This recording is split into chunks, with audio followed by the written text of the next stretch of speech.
Plusieurs labels existent pour attester de l'engagement responsable des hébergements touristiques. Palme et Lillois sont devenus les premiers établissements des DOM-TOM à obtenir l'écolabel européen. On est dans un secteur d'activité qui est très compliqué pour l'environnement. C'est une activité qui est forte consommatrice d'énergie, forte productrice de déchets. Et donc il nous semblait évident dès le départ d'essayer de maîtriser tous ces facteurs. Pour les professionnels, le choix du label dépend notamment de la clientèle visée.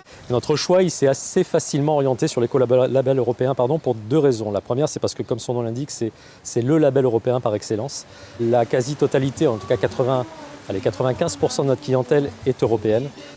Et la deuxième raison, c'est l'exigence.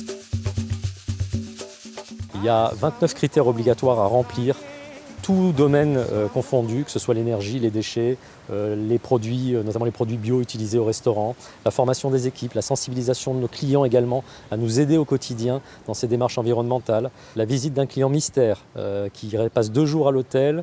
On ne savait pas qu'il était là, il a entièrement étudié l'ensemble de l'hôtel, tous ses services, il les a tous testés et il a essayé de vérifier la concomitance entre le dossier, qui est un dossier important, et la réalité de ce qu'on proposait au sein de l'hôtel. Une remise en cause tous les 2 ans de ce label également, c'est absolument rien d'acquis, on est vraiment sur une démarche sur du long terme. On a obtenu le label en fin d'année dernière, dans 2 ans. On aura exactement la même démarche, c'est-à-dire la visite d'un nouveau client mystère et la possibilité de perdre ce label si nos efforts au quotidien en matière environnementale ne sont pas avérés.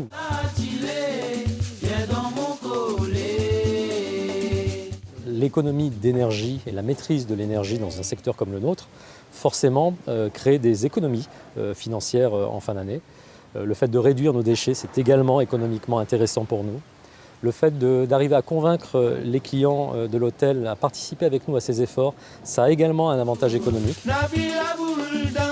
Si les avantages économiques sont évidents, l'intérêt est aussi collectif. L'objectif, c'est que l'ensemble de l'hôtellerie, notamment réunionnaise, suive le mouvement, parce qu'il y a un vrai intérêt pour la destination.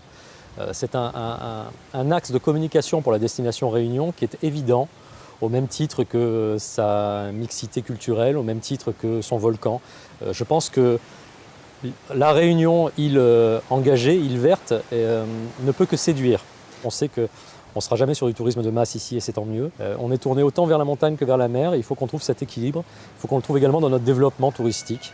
Et donc pour ça, il faut qu'on respecte cet environnement qui nous entoure pour qu'il soit encore plus valorisé et que la Réunion soit une destination aussi d'excellence en termes de tourisme que d'autres qui ont su jouer cette carte de l'environnement. Je pense à la Nouvelle-Zélande, je pense à des destinations qui ont misé sur le 100% vert et pour lesquelles ça marche.